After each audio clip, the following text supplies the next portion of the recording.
Underground, Part II, from Notes from the Underground, by Fyodor Dostoevsky. But these are all golden dreams. Oh, tell me, who was it first announced, who was it first proclaimed that man only does nasty things because he does not know his own interests, and that if he were enlightened, if his eyes were opened to his real normal interests, man would at once cease to do nasty things, would at once become good and noble, because, being enlightened and understanding his real advantage, he would seek his own advantage in the good and nothing else. And we all know that not one man can consciously act against his own interests. Consequently, so to say, through necessity, he would begin doing good. Ah, the babe! Oh, the pure, innocent child! Why, in the first place, when in all these thousands of years has there been a time when man has acted only from his own interest? What is to be done with the millions of facts that bear witness that men consciously, that is, fully understanding their real interests, have left them in the background, and have rushed headlong on another path to meet peril and danger, compelled to this course by nobody and by nothing, but, as it were, simply disliking the beaten track, and have obstinately, wilfully struck out another difficult, absurd way, seeking it almost in the darkness. So, I suppose, this obstinacy and perversity were pleasanter to them than any advantage. Advantage! What is advantage? And will you take it upon yourself to define with perfect accuracy in what the advantage of man consists? And what if it so happens that a man's advantage sometimes not only may, but even must, consist in his desiring in certain cases what is harmful to himself and not advantageous? And if so, if there can be such a case, the whole principle falls into dust. What do you think? Are there such cases? You laugh. Laugh away, gentlemen, but only answer me. Have men's advantages been reckoned up with perfect certainty? Are there not some which not only have not been included, but cannot possibly be included under any classification? You see, you gentlemen have, to the best of my knowledge, taken your whole register of human advantages from the averages of statistical figures and politico-economical formulas. Your advantages are prosperity, wealth, freedom, peace, and so on and so on. So that the man who should, for instance, go openly and knowingly in opposition to all that list would, to your thinking, and indeed mine too, of course, be an obscurantist or an absolute madman. Would not he? But, you know, this is what is surprising. Why does it so happen that all these statisticians, sages, and lovers of humanity, when they reckon up human advantages, invariably leave out one? They don't even take it into their reckoning in the form in which it should be taken, and the whole reckoning depends upon that. It would be no greater matter. They would simply have to take it, this advantage, and add it to the list. But the trouble is that this strange advantage does not fall under any classification and is not in place in any list. I have a friend, for instance. Gentlemen, but of course he is your friend too, and indeed there is no one to whom he is not a friend. When he prepares for any undertaking, this gentleman immediately explains to you elegantly and clearly exactly how he must act in accordance with the laws of reason and truth. What is more, he will talk to you with excitement and passion of the true normal interests of man. With irony he will upbraid the short-sighted fools who do not understand their own interests, nor the true significance of virtue.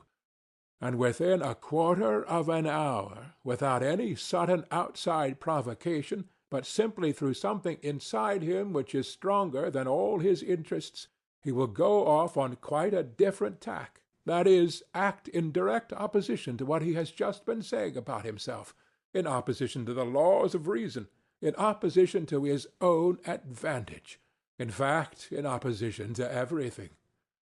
I warn you that my friend is a compound personality, and therefore it is difficult to blame him as an individual. The fact is, gentlemen, it seems there must really exist something that is dearer to almost every man than his greatest advantages, or, not to be illogical, there is a most dangerous advantage, the very one omitted of which we spoke just now, which is more important and more advantageous than all other advantages, for the sake of which a man, if necessary, is ready to act in opposition to all laws, that is, in opposition to reason, honor, peace, prosperity, in fact, in opposition to all those excellent and useful things, if only he can attain that fundamental, most advantageous advantage which is dearer to him than all. Yes, but it's advantage all the same, you will retort. But excuse me, I'll make the point clear, and it is not a case of playing upon words. What matters is that this advantage is remarkable from the very fact that it breaks down all other classifications, and continually shatters every system constructed by lovers of mankind for the benefit of mankind. In fact, it upsets everything. But before I mention this advantage to you, I want to compromise myself personally, and therefore I boldly declare that all these fine systems, all these theories for explaining to mankind their real normal interests, in order that inevitably striving to pursue these interests they may at once become good and noble, are, in my opinion, so far, mere logical exercises. Yes, logical exercises. Why, to maintain this theory of the regeneration of mankind by means of the pursuit of his own advantage is to my mind almost the same thing as to affirm, for instance, following Buckle, that through civilization mankind becomes softer and consequently less bloodthirsty and less fitted for warfare. Logically, it does seem to follow from his arguments. But man has such a predilection for systems and abstract deductions that he is ready to distort the truth intentionally. He is ready to deny the evidence of his senses only to justify his logic. I take this example because it is the most glaring instance of it. Only look about you. Blood is being spilt in streams, and in the merriest way, as though it were champagne. Take the whole of the 19th century in which Buckle lived. Take Napoleon, the great and also the present one. Take North America, the eternal union. Take the farce of Schleswig-Holstein. And what is it that civilization softens in us? The only gain of civilization for mankind is the greater capacity for variety of sensations, and absolutely nothing more. And through the development of this many-sidedness, man may come to finding enjoyment in bloodshed. In fact, this has already happened to him. Have you noticed that it is the most civilized gentlemen who have been the subtlest slaughterers, to whom the Attilas and Stengarazines could not hold a candle? And if they are not so conspicuous as the Attilas and the Stengarazines, it is simply because they are so often met with, are so ordinary, and have become so familiar to us. In any case, civilization has made mankind, if not more bloodthirsty, at least more vilely and more loathsomely bloodthirsty. In old days he saw justice in bloodshed, and with his conscience at peace exterminated those he thought proper. Now we do think bloodshed abominable, and yet we engage in this abomination, and with more energy than ever. Which is worse? Decide that for yourselves. They say that Cleopatra, excuse an instance from Roman history, was fond of sticking gold pins into her slave girls' breasts, and derived gratification from their screams and writhings. You will say that that was in the comparatively barbarous times. That these are barbarous times too, because, also, comparatively speaking, pins are stuck in even now. That though man has now learned to see more clearly than in barbarous ages, he is still far from having learnt to act as reason and science would dictate. But yet you are fully convinced that he will be sure to learn when he gets rid of certain old bad habits, and when common sense and science have completely re-educated human nature and turned it in a normal direction. You are confident that then man will cease from intentional error, and will, so to say, be compelled not to want to set his will against his normal interests. That is not all. Then, you say, science itself will teach man, though to my mind it's a superfluous luxury, that he never has really had any caprice or will of his own, and that he himself is something of the nature of a piano key or the stop of an organ, and that there are, besides, things called the laws of nature, so that everything he does is not done by his willing it, but is done of itself by the laws of nature. Consequently, we have only to discover these laws of nature, and man will no longer have to answer for his actions, and life will become exceedingly easy for him. All human actions will then, of course, be tabulated according to these laws, mathematically, like tables of logarithms, up to 108,000, and entered in an index. Or, better still, there would be published certain edifying works of the nature of encyclopedic lexicons, in which everything will be so clearly calculated and explained that there will be no more incidents or adventures in the world. Then, this is all what you say, new economic relations will be established, all ready-made and worked out with mathematical exactitude, so that every possible question will vanish in the twinkling of an eye, simply because every possible answer to it will be provided. Then the palace of crystal will be built. Then, in fact, those will be halcyon days. Of course, there is no guaranteeing, this is my comment, that it will not be, for instance, frightfully dull then. For what will one have to do when everything will be calculated and tabulated? But on the other hand, everything will be extraordinarily rational. Of course, boredom may lead you to anything. It is boredom sets one sticking golden pins into people. But all that would not matter. What is bad, this is my comment again, is that I dare say people will be thankful for the gold pins then.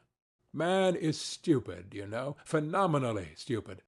Or rather, he is not at all stupid, but he is so ungrateful that you could not find another like him in all creation.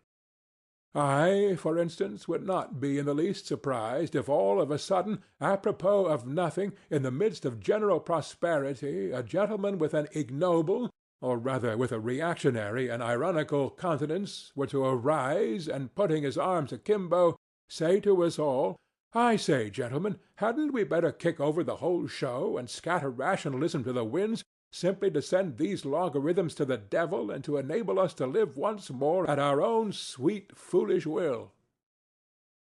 That, again, would not matter.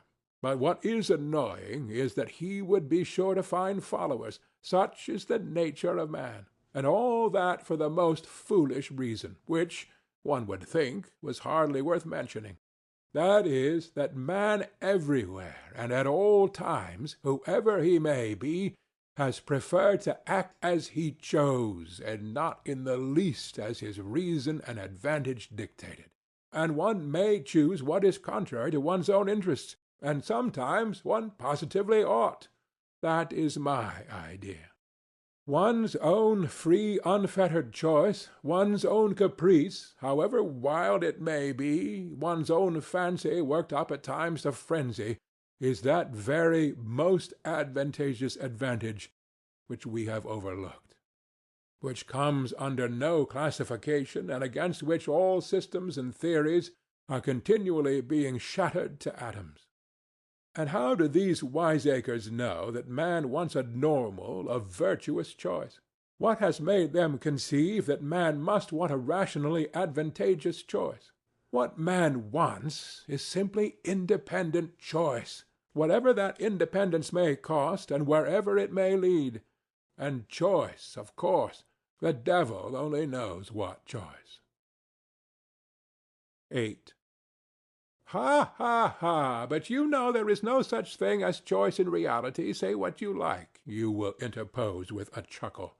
Science has succeeded in so far analyzing man that we know already that choice and what is called freedom of will is nothing else than— Stay, gentlemen. I meant to begin with that myself, I confess. I was rather frightened. I was just going to say that the devil only knows what choice depends on, and that perhaps that was a very good thing, but I remembered the teaching of science, and pulled myself up. And here you have begun upon it.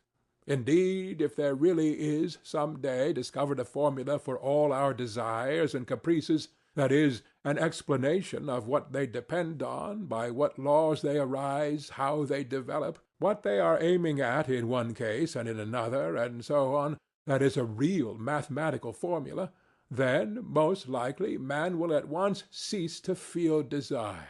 Indeed, he will be certain to. For who would want to choose by rule?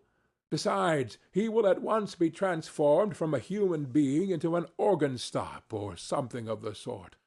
For what is a man without desires, without free will, and without choice, if not a stop in an organ? What do you think? Let us reckon the chances. Can such a thing happen or not? You decide. Our choice is usually mistaken from a false view of our advantage. We sometimes choose absolute nonsense because in our foolishness we see in that nonsense the easiest means for attaining a supposed advantage. But when all that is explained and worked out on paper, which is perfectly possible, for it is contemptible and senseless to suppose that some laws of nature man will never understand, then certainly so-called desires will no longer exist.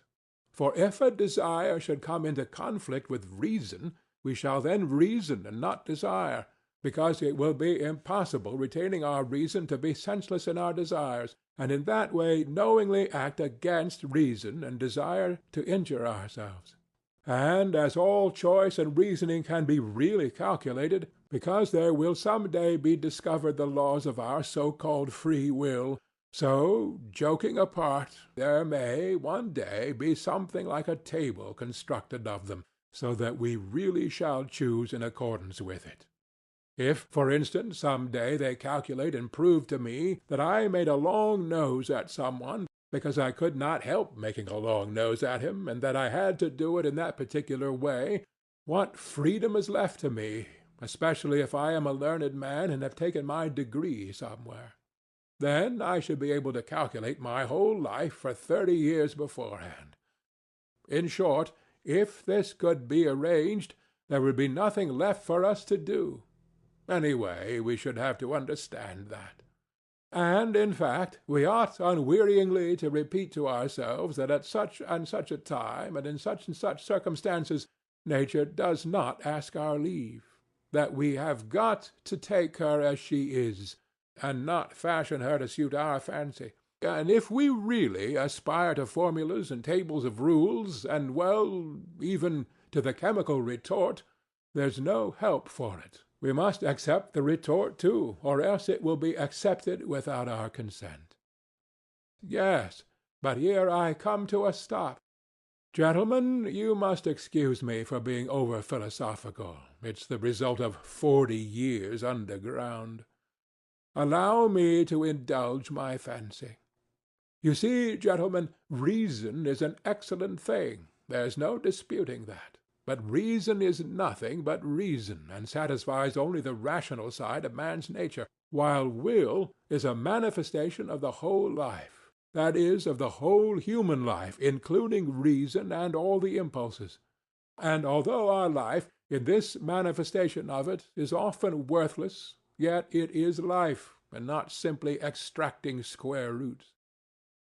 Here I, for instance, quite naturally want to live, in order to satisfy all my capacities for life, and not simply my capacity for reasoning, that is, not simply 1/20th of my capacity for life. What does reason know? Reason only knows what it has succeeded in learning. Some things, perhaps, it will never learn. That is a poor comfort, but why not say so frankly?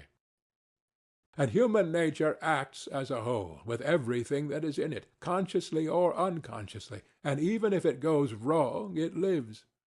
I suspect, gentlemen, that you are looking at me with compassion. You tell me again that an enlightened and developed man, such, in short, as the future man will be, cannot consciously desire anything disadvantage to himself. that can be proved mathematically.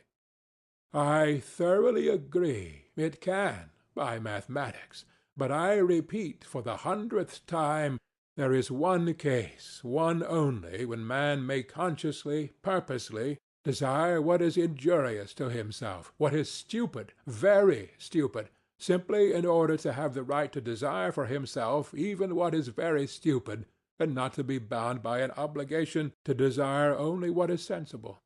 Of course, this very stupid thing, this caprice of ours, may be in reality, gentlemen, more advantageous for us than anything else on earth, especially in certain cases. And in particular, it may be more advantageous than any advantage even when it does us obvious harm, and contradicts the soundest conclusions of our reason concerning our advantage, for in any circumstances it preserves for us what is most precious and most important, that is, our personality, our individuality. Some, you see, maintain that this really is the most precious thing for mankind. Choice can, of course, if it chooses, be in agreement with reason, and especially if this be not absurd but kept within bounds. It is profitable, and sometimes even praiseworthy. But very often, and even most often, choice is utterly and stubbornly opposed to reason. And do you know that that too is profitable, sometimes even praiseworthy? Gentlemen, let us suppose that man is not stupid. Indeed, one cannot refuse to suppose that, if only from the one consideration that if man is stupid, then who is wise? But if he is not stupid, he is monstrously ungrateful, phenomenally ungrateful. In fact, I believe that the best definition of man is the ungrateful biped. But that is not all. That is not his worst defect. His worst defect is his perpetual moral obliquity. Perpetual, from the days of the flood to the Schleswig-Holstein period. Moral obliquity and consequently lack of good sense, for it has long been accepted that lack of good sense is due to no other cause than moral obliquity. But put it to the test and cast your eyes upon the history of mankind. What will you see? Is it a grand spectacle? Grand, if you like. Take the Colossus of Rhodes, for instance. That's worth something. With good reason, Mr. Onievsky testifies of it that some say that it is the work of man's hands, while others maintain that it has been created by nature herself. Is it many-colored? Maybe it is many-colored, too. If one takes the dress uniforms, military and civilian, of all peoples in all ages, that alone is worth something, and if you take the undress uniforms, you will never get to the end of it. No historian would be equal to the job. Is it monotonous? Maybe it's monotonous, too. It's fighting and fighting. They are fighting now. They fought first and they fought last. You will admit that it is almost too monotonous. In short, one may say anything about the history of the world, anything that might enter the most disordered imagination. The only thing one can't say is that it's rational. The very word sticks in one's throat. And indeed, this is the odd thing that is continually happening. There are continually turning up in life moral and rational persons, sages and lovers of humanity, who make it their object to live all their lives as morally and rationally as possible, to be, so to speak, a light to their neighbors, simply in order to show them that it is possible to live morally and rationally in this world. And yet we all know that those very people sooner or later have been false to themselves, playing some queer trick, often a most unseemly one. Now, I ask you, what can be expected of man since he is a being endowed with strange qualities? Shower upon him every earthly blessing, drown him in a sea of happiness, so that nothing but bubbles of bliss can be seen on the surface.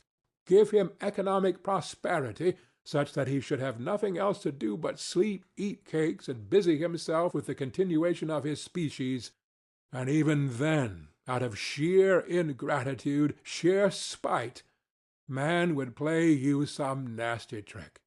He would even risk his cakes, and would deliberately desire the most fatal rubbish, the most uneconomical absurdity, simply to introduce into all this positive good sense his fatal fantastic element.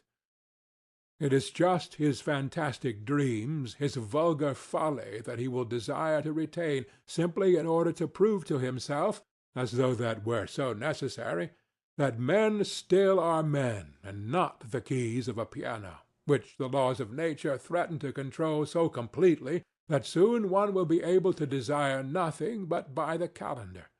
And that is not all. Even if man really were nothing but a piano key, even if this were proved to him by natural science and mathematics, even then he would not become reasonable, but would purposely do something perverse out of simple ingratitude, simply to gain his point. And if he does not find means, he will contrive destruction and chaos, will contrive sufferings of all sorts, only to gain his point. He will launch a curse upon the world, and as only man can curse, it is his privilege, the primary distinction between him and other animals. May be by his curse alone he will attain his object, that is, convince himself that he is a man and not a piano key. If you say that all this too can be calculated and tabulated, chaos and darkness and curses, so that the mere possibility of calculating it all beforehand would stop it all, and reason would reassert itself, then man would purposely go mad in order to be rid of reason and gain his point. I believe in it, I answer for it, for the whole work of man really seems to consist in nothing but proving to himself every minute that he is a man and not a piano key. It may be at the cost of his skin, it may be by cannibalism, and this being so, can one help being tempted to rejoice that it is not yet come off, and that desire still depends on something we don't know? You can scream at me, that is, if you condescend to do so, that no one is touching my free will, that all they are concerned with is that my free will should of itself, of its own free will, coincide with my own normal interests, with the laws of nature and arithmetic. Good heavens, gentlemen, what sort of free will is left when we come to tabulation and arithmetic, when it will all be a case of twice two make four? Twice two makes four without my will, as if free will meant that. 9. Gentlemen, I am joking, and I know myself that my jokes are not brilliant, but you know one can take everything as a joke. I am perhaps jesting against the grain. Gentlemen, I am tormented by questions. Answer them for me. You, for instance, want to cure men of their old habits, and reform their will in accordance with science and good sense. But how do you know not only that it is possible, but also that it is desirable to reform man in that way? And what leads you to the conclusion that man's inclinations need reforming? In short, how do you know that such a reformation will be a benefit to man? And to go to the root of the matter, why are you so positively convinced that not to act against his real normal interests, guaranteed by the conclusions of reason and arithmetic, is certainly always advantageous for man and must always be a law for mankind? So far, you know, this is only your supposition. It may be the law of logic, but not the law of humanity. You think, gentlemen, perhaps, that I am mad. Allow me to defend myself. I agree that man is preeminently a creative animal, predestined to strive consciously for an object and to engage in engineering, that is, incessantly and eternally to make new roads, wherever they may lead. But the reason why he wants sometimes to go off at a tangent may just be that he is predestined to make the road, and perhaps, too, that however stupid the direct practical man might be, the thought sometimes will occur to him that the road almost always does lead somewhere, and that the destination it leads to is less important than the process of making it, and that the chief thing is to save the well-conducted child from despising engineering, and so giving way to the fatal idleness which, as we all know, is the mother of all the vices. Man likes to make roads and to create. That is a fact beyond dispute. But why has he such a passionate love for destruction and chaos also? Tell me that. But on that point I want to say a couple of words myself. May it not be that he loves chaos and destruction? There can be no disputing that he does sometimes love it, because he is instinctively afraid of attaining his object in completing the edifice he is constructing. Who knows? Perhaps he only loves that edifice from a distance, and is by no means in love with it at close quarters. Perhaps he only loves building it, and does not want to live in it, but will leave it, when completed, for the use of les animaux domestiques, such as the ants, the sheep, and so on. Now the ants have quite a different taste. They have a marvellous edifice of that pattern which endures forever, the ant-heap. With the ant-heap the respectable race of ants began, and with the ant-heap they will probably end, which does the greatest credit to their perseverance and good sense.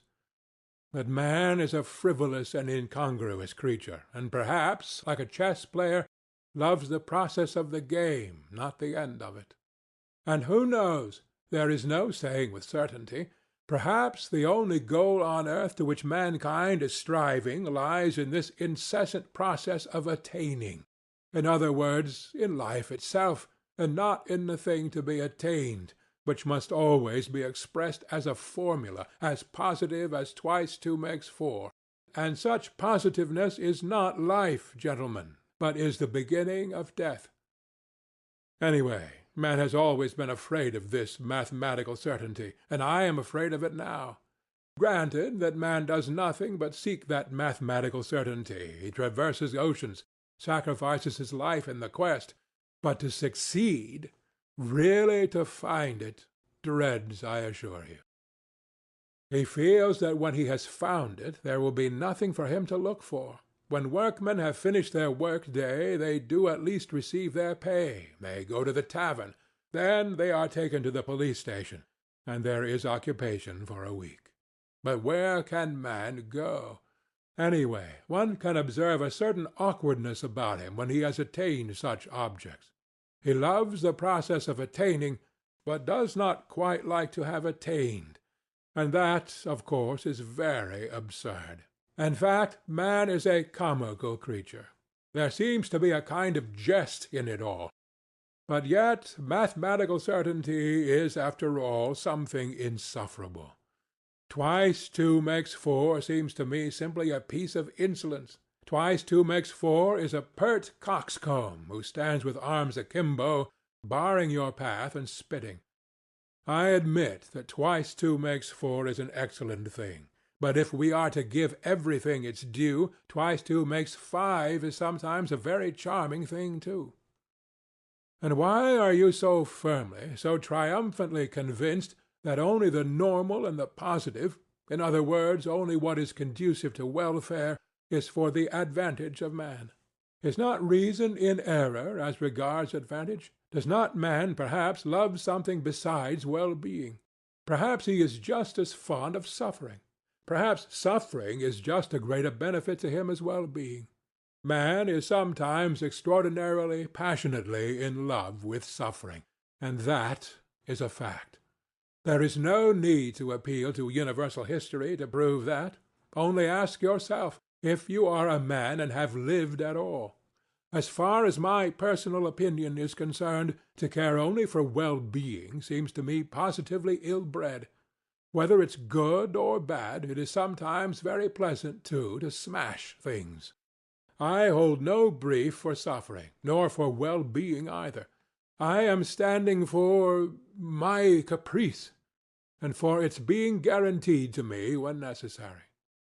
Suffering should be out of place in vaudevilles, for instance. I know that. In the palace of crystal it is unthinkable.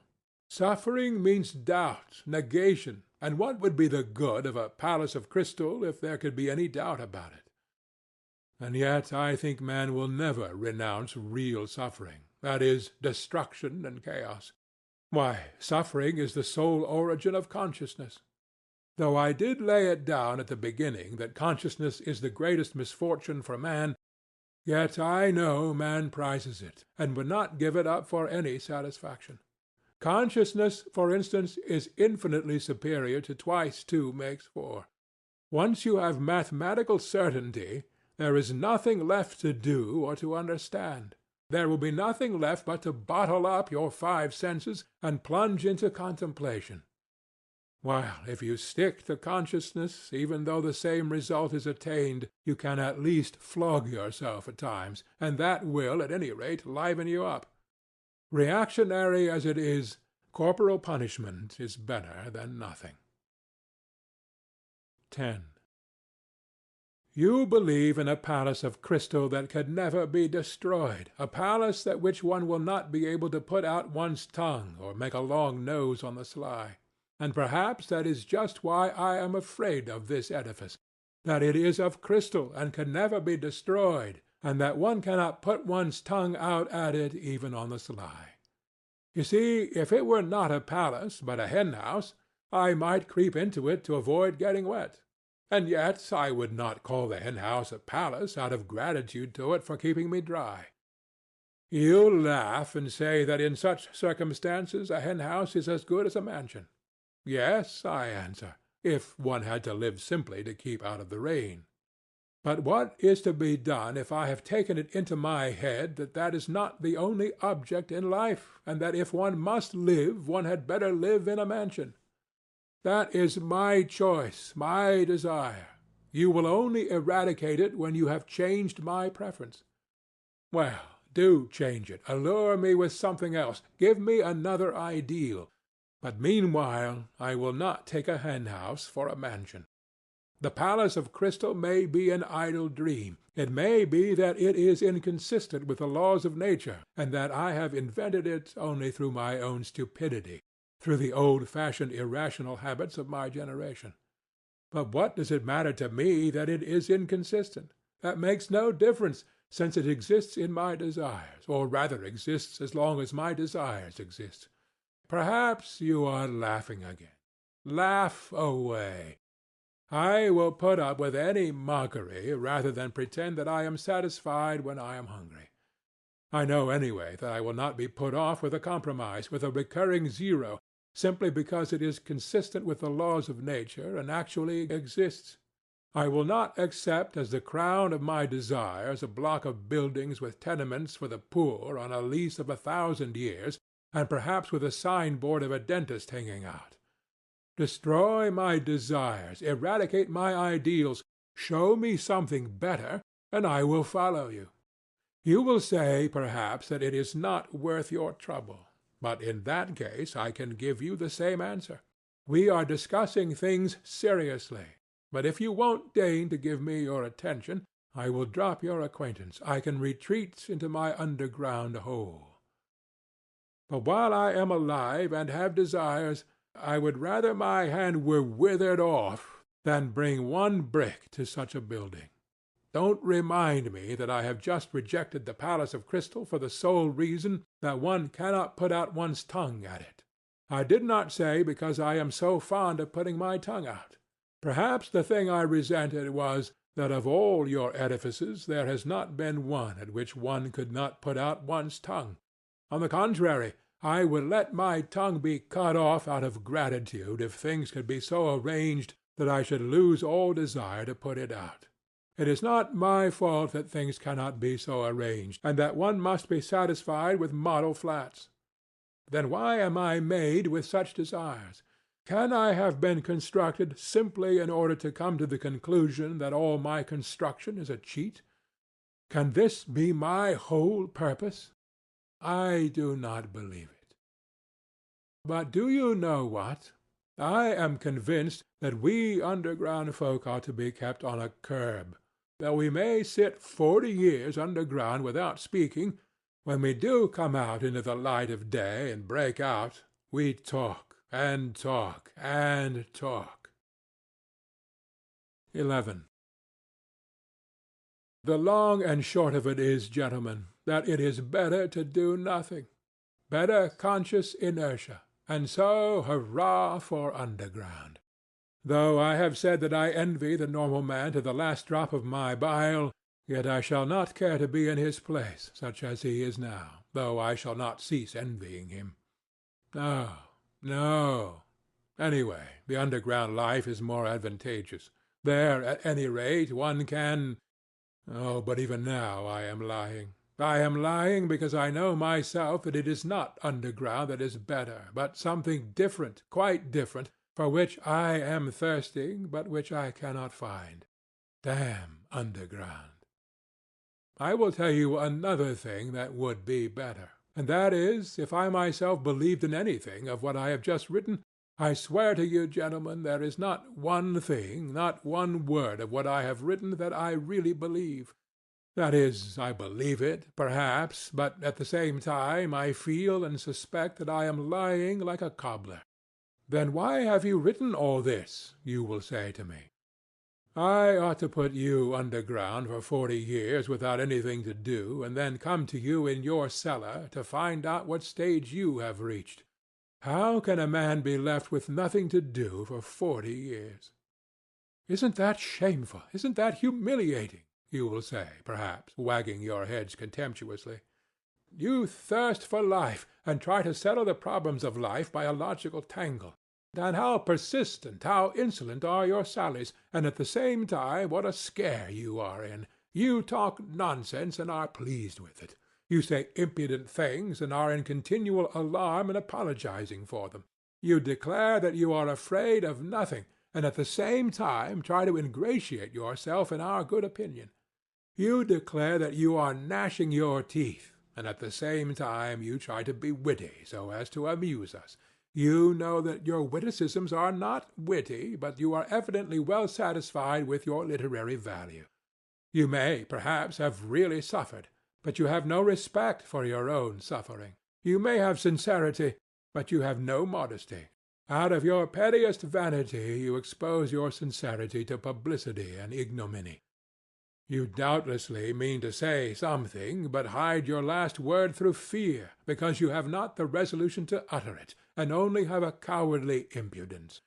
You boast of consciousness, but you are not sure of your ground, for though your mind works, yet your heart is darkened and corrupt, and you cannot have a full, genuine consciousness without a pure heart. And how intrusive you are, how you insist and grimace. Lies, lies, lies. Of course, I have myself made up all the things you say. That, too, is from underground. I have been for 40 years listening to you through a crack under the floor. I have invented them myself. There was nothing else I could invent. It is no wonder that I have learnt it by heart, and it has taken a literary form. But can you really be so credulous as to think that I will print all this and give it to you to read too?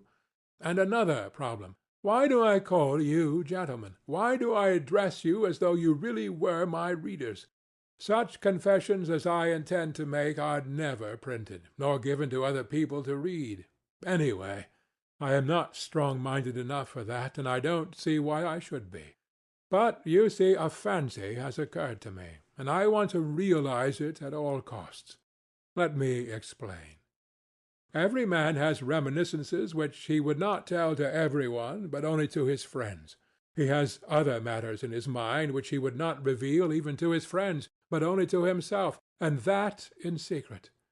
But there are other things which a man is afraid to tell even to himself, and every decent man has a number of such things stored away in his mind.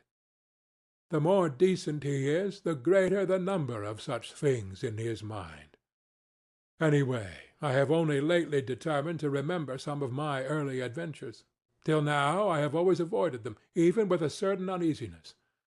Now, when I am not only recalling them, but have actually decided to write an account of them, I want to try the experiment whether one can, even with oneself, be perfectly open and not take fright at the whole truth.